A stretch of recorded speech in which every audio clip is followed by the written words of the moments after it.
What ho chaps, I'm Magical Mike and welcome to my Iron Man series where I set a goal in a game and try to complete it without being killed to death.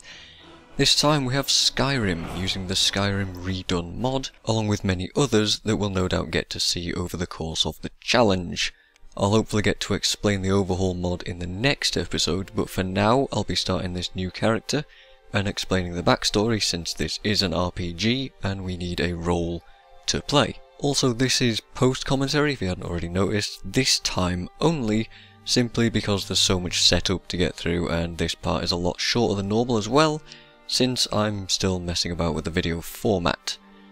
So, this character is going to be Borwen, a female Bosmer that came to Skyrim through a series of events that she may or may not remember very well. She's a necromancer and a skooma addict from Cyrodiil. Anyone who knows anything about Cyrodiil will remember that necromancy was actually outlawed there a long time ago. I think the King of Worms had something to do with that.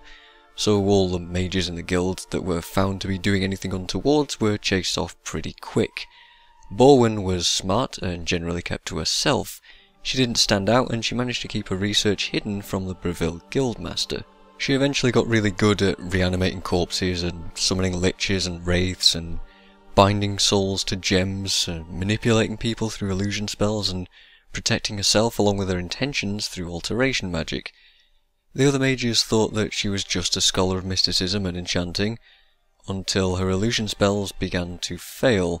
You see, she thought that she was smart since she could simply calm those that did catch her, beggars and priests that spotted her fiddling in places that she shouldn't have been. But luck will only get you so far, and Borwen got complacent. She got too cocky and confident. You see, illusion spells that fail make the targets wise to their effects, and one spell was just too weak to influence this savvy Altmer, and she was rumbled pretty quickly by him. Honestly, it's pretty hard to explain why you're exactly harvesting mort flesh and human hearts in the town Undercroft. And obviously the guards were then alerted, running after her shouting something about criminal scum and stop right there, something like that, and they immediately tried to arrest her, and the scholar had no time at all to collect her equipment, spell tomes, or ingredients, shall we say. So being forced out of Breville, she ended up spending a short while wandering the forest of Cyrodiil and trying to find somewhere to hide out. Most caves in the country already have various unsavoury occupants, and she wasn't really prepared to deal with goblins, let alone something much more dangerous like vampires or bandits, because she was never good at destruction magic and had no idea at all how to wield a sword or an axe, or let alone a hammer. That would be ridiculous. So after a couple of days just scavenging and ducking in and out of caves and living off whatever she could manage in abandoned forts and mines and whatnot, she ended up coming across a small group of Khajiit, and this group didn't immediately attack her, so she was pretty lucky in that respect that she just managed to stumble across them, and they took pity on her in fact, but not without a price. You see, they were a group of skooma peddlers and they saw potential. A week, a couple of days, months even? Time passed, but Borwen can't exactly remember how long she was with them, but as soon as she ran out of coin, they ran out of patience with her and no longer fed her addiction, which caused a great many problems, as you would imagine, a skooma addict wandering the forests. Luckily, again, she managed to end up in Skingrad, and since she wasn't a criminal there and she needed the septims, she also managed to blag her way into a job with the local alchemist, all things alchemical. She figured that she'd be able to get by with her knowledge and maybe even pocket some of the ingredients for herself, maybe some moon sugar, maybe even brew some homebrew skooma. I don't know if she'd actually managed to do that or not, but she didn't last long. She in fact couldn't get hold of any moon sugar because, well, it's outlawed, it's banned, it's not a legal substance. And because the effects of skooma had already taken its toll on her, she didn't manage to hold down that job very well, because she was just losing it. She'd lost a lot of control. But staying in Skingrad for the amount of time that she did manage to hear rumours about the local elf alchemist named Sindarian and his fascination with Nirnroot, and she figured that she'd get in contact with him and see what they could do together. More time passed and the pair bonded, and eventually they did manage to find their way to Skyrim, because Sindarian learned of the existence of a new type of Nirnroot. This Altmer was a the kind of guy to guard knowledge judiciously, even from those that he even trusted, like Borwin. He insisted that she be spellbound for the journey to his sources, and, well, she had nothing to go on. She had to trust him. She had no idea where Sindarion had taken her for his research, but she knew it was dangerous.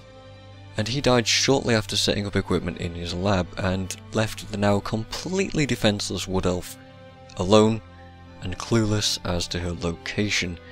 And this is where we pick up the story of, well, this character, this game that I'm going to play, as a hopelessly frail and withered necromancer with only a handful of alchemy materials, no knowledge of weaponry, and only the most basic, faded knowledge of any kind of spellcraft.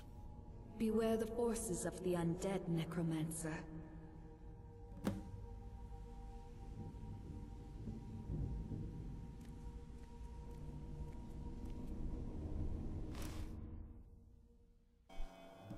So here we go, waking up in this unknown place after this bewitchment. We have no idea what's gone on. What you just saw was the Live Another Life mod, which just has these alternate starts, and I picked the Necromancer one. And we start with a few new things, so we've got very, very basic, awful equipment. I mean, we're living off nothing right now. And we trusted Sindarion, who doesn't seem to be around right now. And I'm just going to loot the place, because we're lost, we're alone, we're confused, and we're just gonna figure out what's going on right now. And then you stumble across Sindarion, and he's dead. I'm not going to pick up his journal because that'll start a quest that I just do not want to do, and we'll ignore that in terms of, like, gameplay stuff.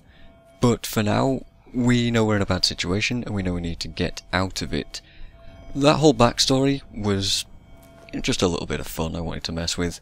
And there's that Crimson Nern route that we were searching for with Sindarion. Unfortunately, his legacy is just going to have to live on without him. And since we are an alchemist and an awful mage at this point, we're just going to take as much stuff as we possibly can. My goal with this character is to build her back up into being a proper mage, and just do the Mages Guild stuff and see how that goes. As you can see, we've got basic flame spells, and we are not well equipped at all.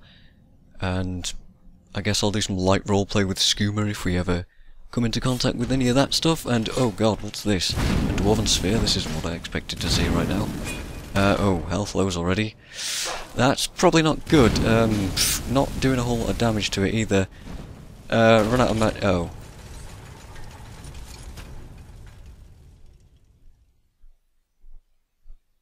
Bugger.